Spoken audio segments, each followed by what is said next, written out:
Il existe un moment spécifique dans la dynamique avec une femme où tout change. Elle cesse de te chercher. Les messages s'espacent. Les appels disparaissent.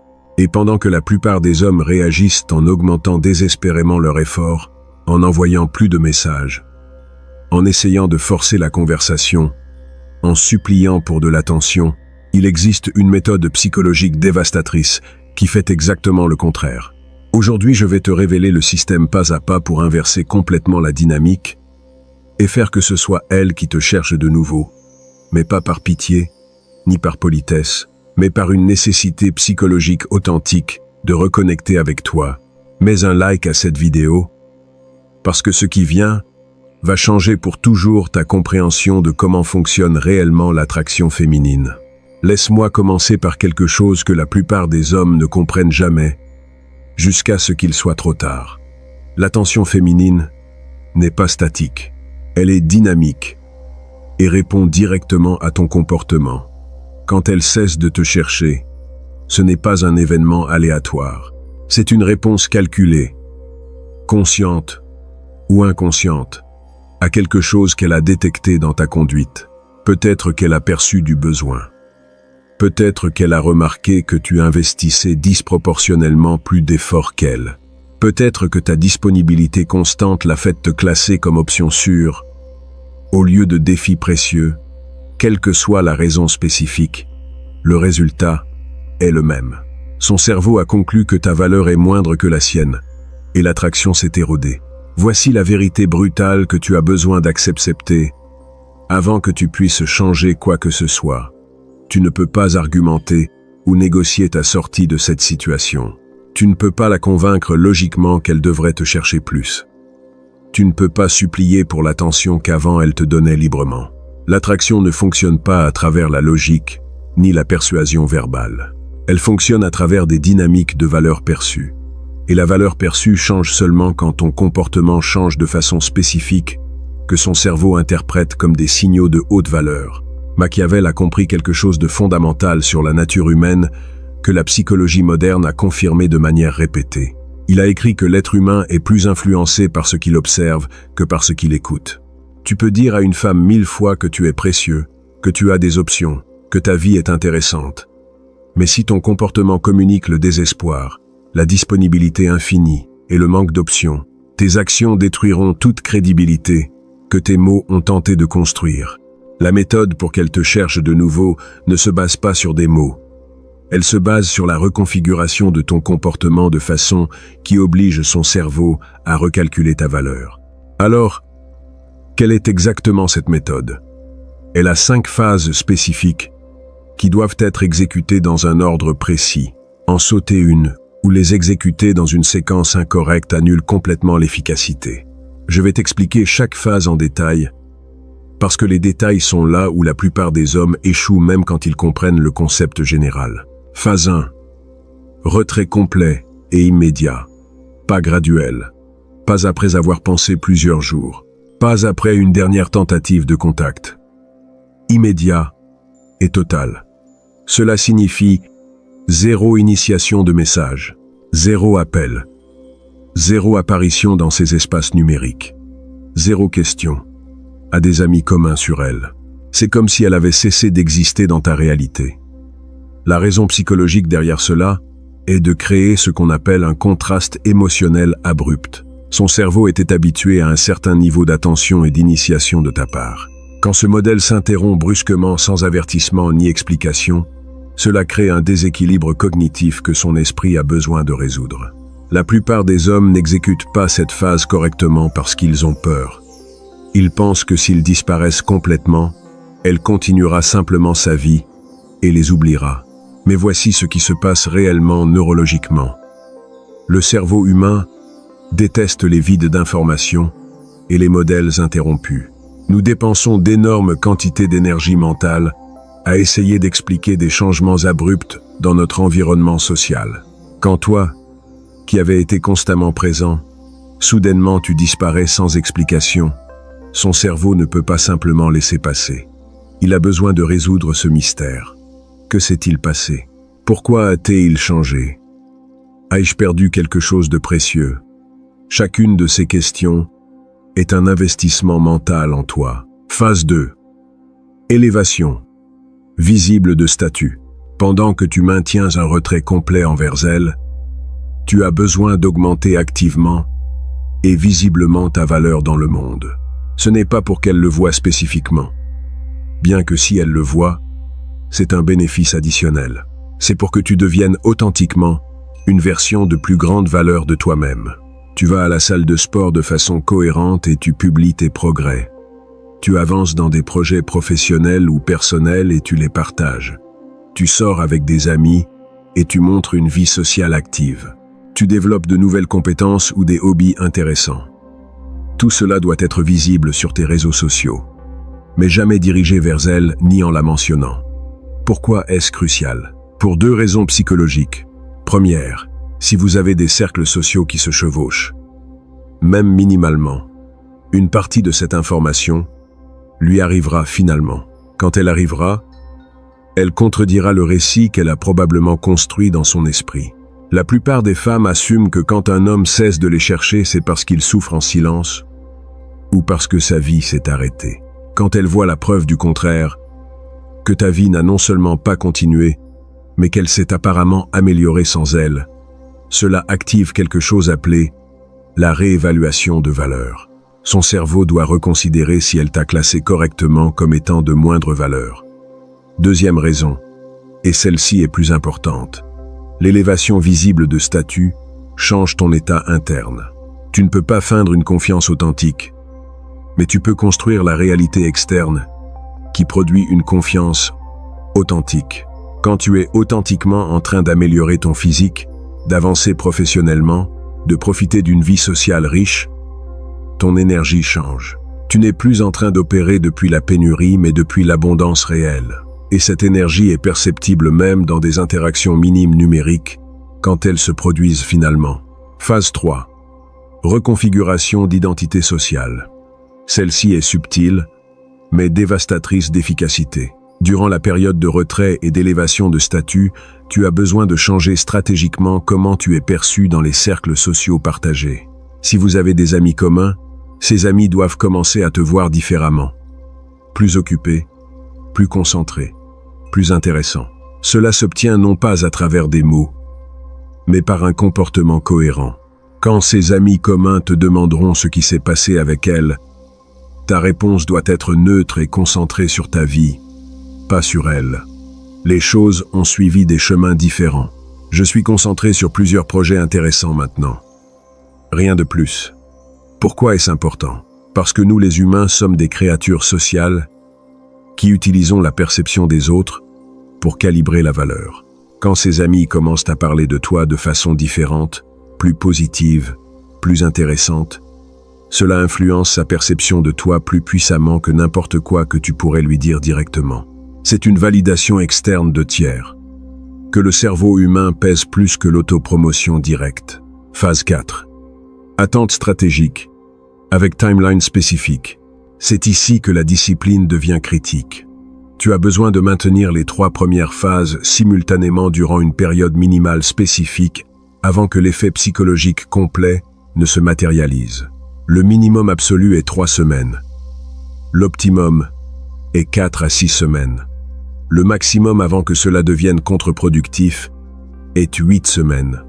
À l'intérieur de cette fourchette, ton objectif n'est pas de tenir un temps arbitraire pour ensuite la contacter. Ton objectif est de créer les conditions où elle te contacte en premier. Durant cette période d'attente, ton cerveau va essayer de te saboter. Il te dira que suffisamment de temps est déjà passé. Il te convaincra que tu devrais envoyer un message décontracté juste pour voir comment elle va. Il te remplira d'anxiété sur le fait de la perdre de façon permanente. Ce sont tous des mensonges que ton besoin est en train de générer. La réalité est que chaque jour additionnel que tu maintiens le cap, la tension psychologique en elle augmente. Son besoin de résoudre l'incertitude grandit. Sa curiosité sur ton absence s'intensifie.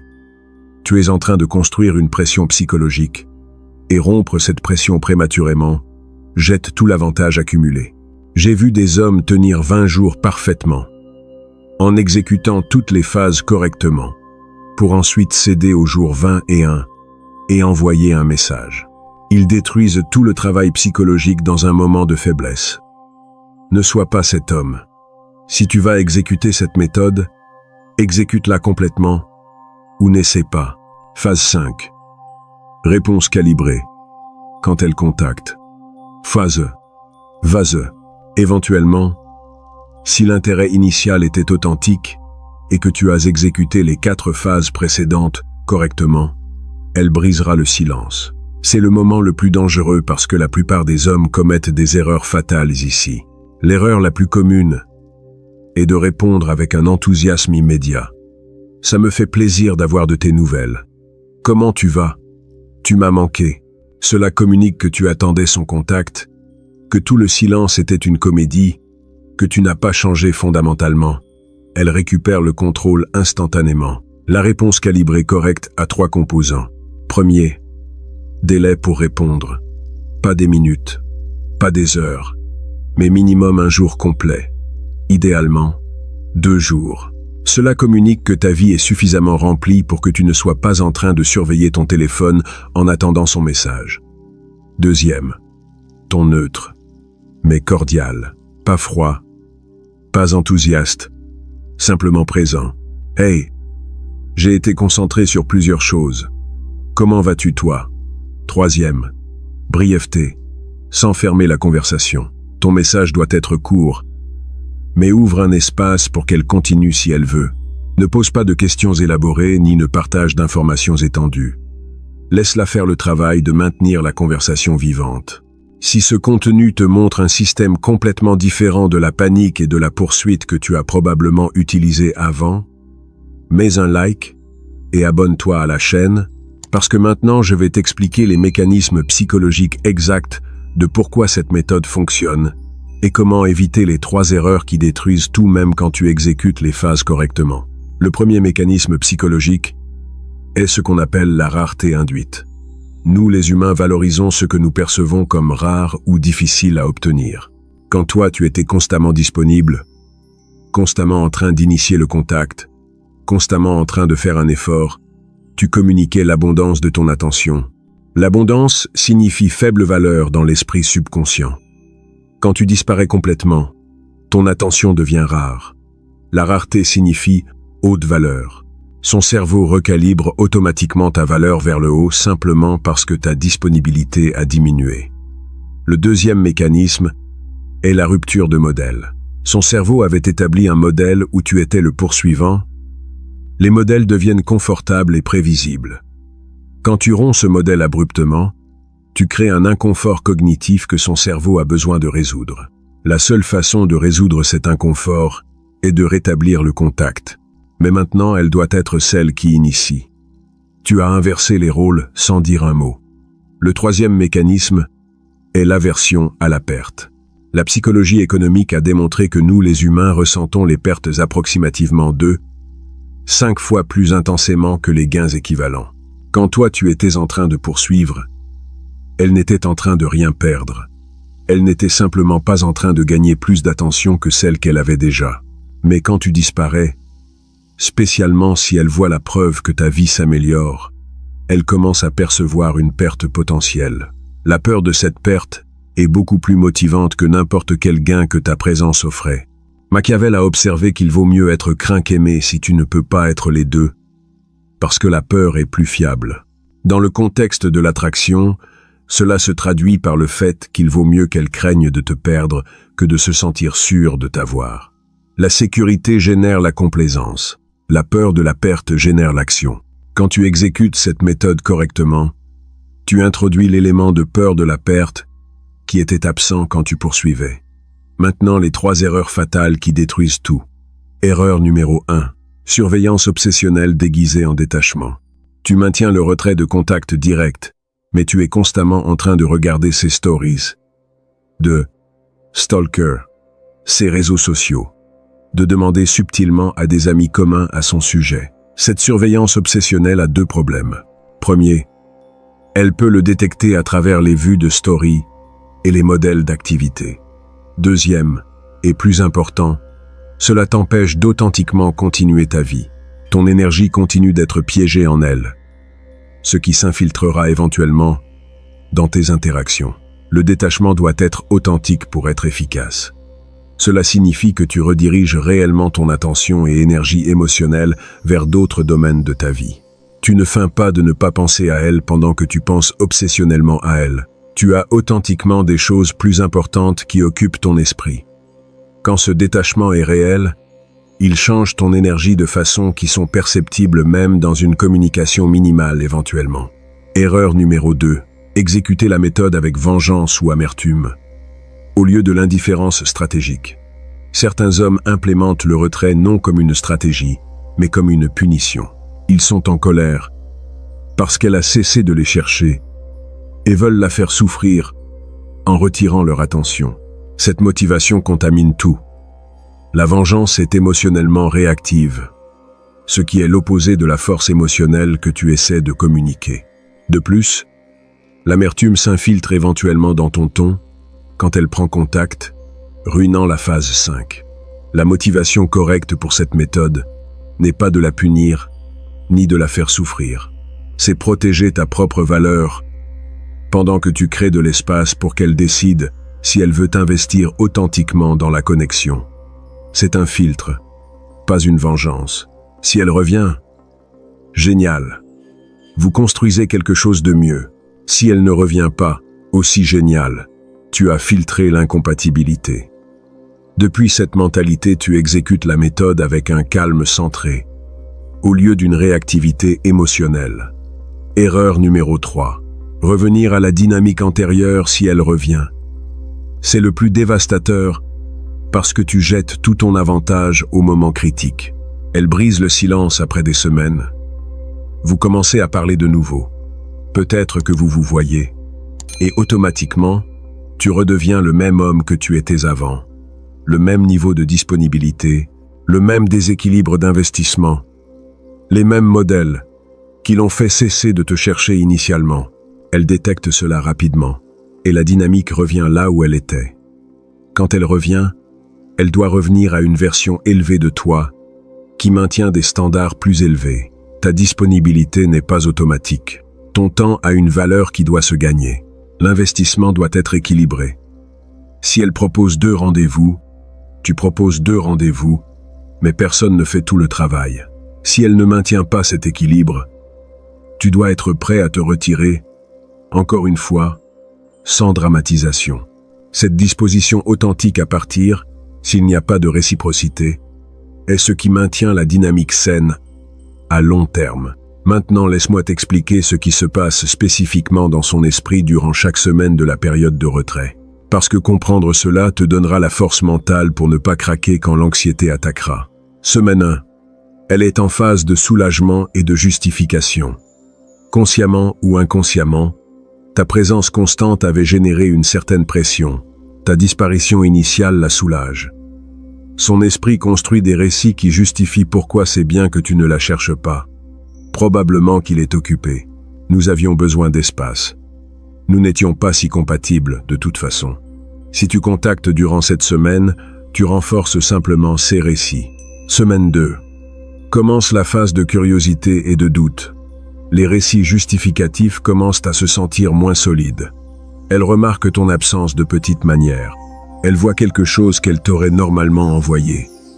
Elle passe par un endroit où vous avez été ensemble. Son cerveau commence à se demander « Pourquoi n'a-t-il pas contacté? Serait-il avec quelqu'un d'autre? Aurais-je été plus importante pour lui que je ne le pensais ?» Ces questions sont de l'investissement mental. Chaque minute qu'elle passe à penser à ton absence est une minute où tu es le protagoniste de ses pensées. Semaines 3 et 4. Elle entre en phase de réévaluation et possible panique douce. Si tu as maintenu l'élévation visible de statut et qu'une partie de cette information lui est arrivée, elle commence à reconsidérer ta valeur. Si elle voit que tu prospères, que ta vie sociale est active, qu'apparemment tu ne souffres pas de son absence, son cerveau doit recalibrer. Le récit que tu étais l'homme nécessiteux qui la poursuivait se brise. Maintenant, tu sembles être l'homme avec des options qui va bien avec ou sans elle.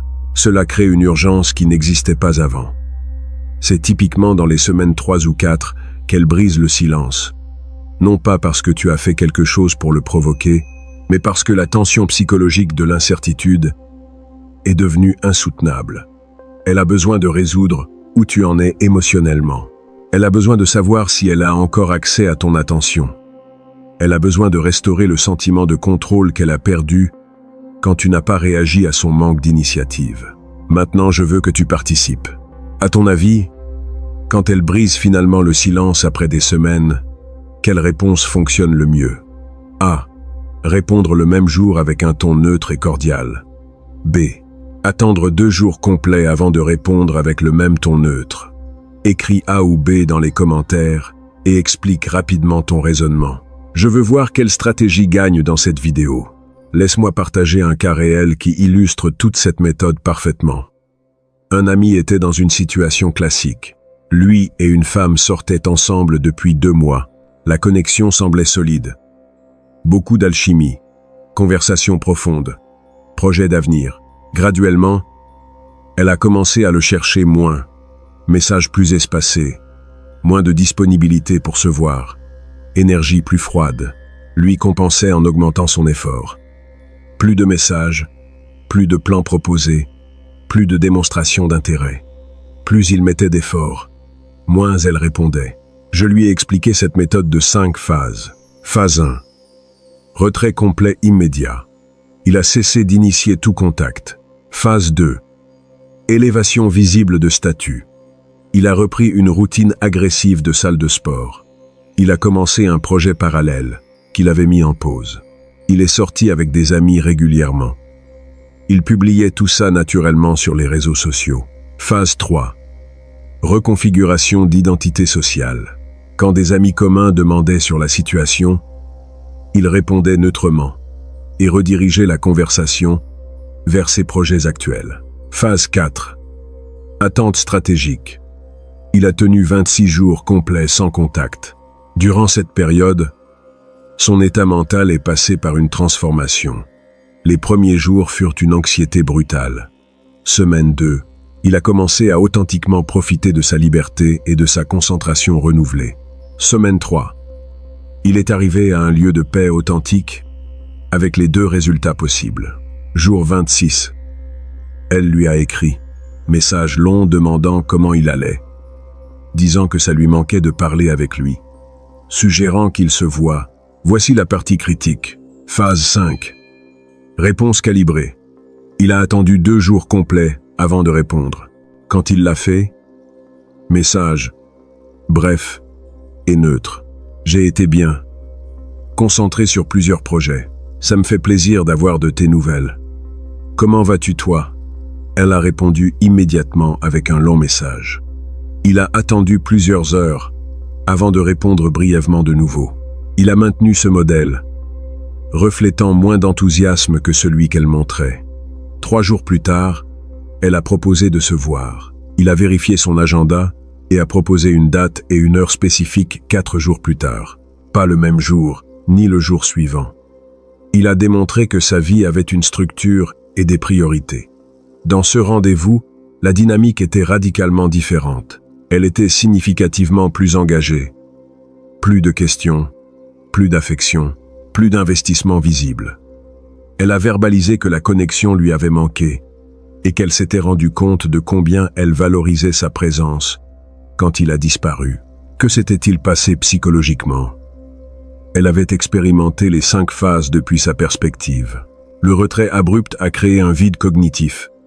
L'élévation visible de son statut l'a fait réévaluer sa valeur. La reconfiguration d'identité sociale a validé extérieurement cette valeur élevée. L'attente stratégique a construit la tension jusqu'au point de rupture. La réponse calibrée quand elle a contacté a maintenu sa valeur élevée au lieu de l'offrir avec un enthousiasme désespéré. 6 mois plus tard, ils sont toujours ensemble, mais la dynamique est fondamentalement différente. Elle initie maintenant le contact autant que lui. Elle propose des plans régulièrement. Elle fait un effort visible pour maintenir son intérêt. L'investissement est équilibré. Et, crucialement, elle le respecte de façon qu'elle ne le respectait pas avant, parce qu'il a démontré qu'il n'avait pas besoin de sa validation pour maintenir sa valeur et sa stabilité émotionnelle. Machiavel a écrit qu'un prince doit être aimé et craint. Mais s'il doit en choisir un, il doit choisir d'être craint, parce que la crainte est plus fiable que l'amour. Dans les relations modernes, cela ne signifie pas littéralement causer de la peur. Cela signifie qu'elle doit percevoir qu'elle peut te perdre. Cet élément de perte potentielle est ce qui maintient l'investissement et l'effort de sa part. Quand tu es désespéré de la garder, elle n'a pas peur de te perdre. Par conséquent, elle n'a pas de motivation pour investir de l'effort. J'ai besoin d'éclaircir quelque chose de crucial sur l'éthique de cette méthode, parce que je sais que certains l'interpréteront comme de la manipulation. Il existe une différence fondamentale entre manipulation et stratégie. Manipulation, c'est feindre quelque chose que tu n'es pas pour tromper quelqu'un. Stratégie, c'est présenter la meilleure version authentique de toi-même, de façon qui maximise l'attraction. Tout dans cette méthode est authentique. Tu ne feins pas le désintérêt pendant que tu es obsédé. Tu rediriges authentiquement ton attention. Tu ne feins pas d'avoir une vie intéressante. Tu construis authentiquement une vie intéressante. Tu ne feins pas d'aller bien sans elle. Tu arrives authentiquement à cet état. L'authenticité est un prérequis absolu pour que ça marche à long terme. Tu peux exécuter mécaniquement les 5 phases et peut-être réussir à ce qu'elles reviennent temporairement. Mais s'il n'y a pas de changement interne authentique, tu reviendras finalement au modèle précédent et elle s'éloignera de nouveau. La méthode fonctionne parce qu'elle te force à devenir authentiquement une version de plus grande valeur de toi-même. Cette transformation authentique est ce qui maintient l'attraction à long terme. J'ai aussi besoin de t'avertir que cette méthode ne fonctionne pas dans tous les cas. Si l'intérêt initial était superficiel ou si elle a rencontré quelqu'un avec qui elle ressent une plus grande connexion, aucune stratégie ne la fera revenir. Et c'est complètement bien. Le but de la méthode n'est pas de faire magiquement que n'importe quelle femme te cherche, peu importe les circonstances.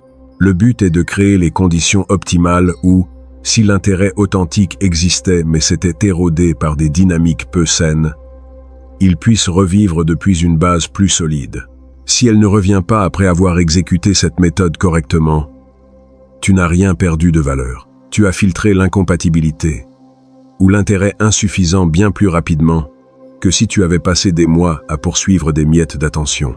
De plus, toutes les améliorations que tu as faites durant le processus, état physique amélioré, projet avancé, vie sociale enrichie, te servent indépendamment de si elle revient. Tu as investi en toi-même, ce qui est le seul investissement garanti. Au final, cette méthode se réduit à un principe psychologique fondamental. Les gens valorisent ce qu'ils doivent travailler pour obtenir.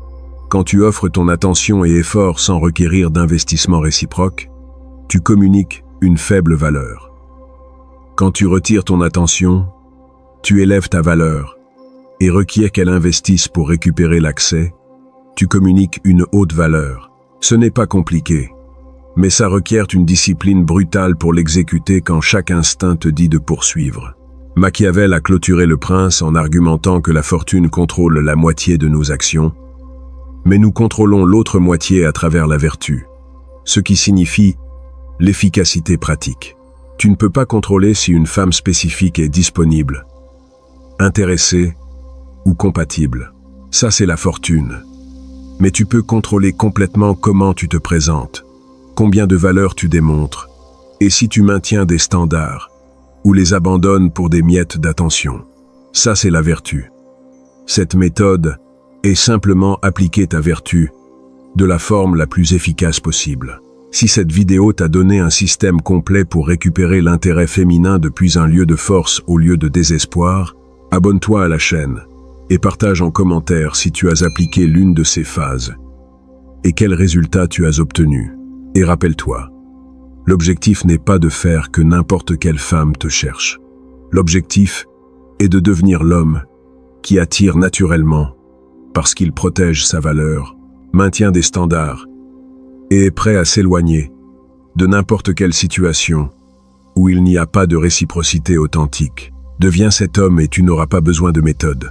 Les dynamiques saines couleront naturellement depuis ta force interne, mon ami.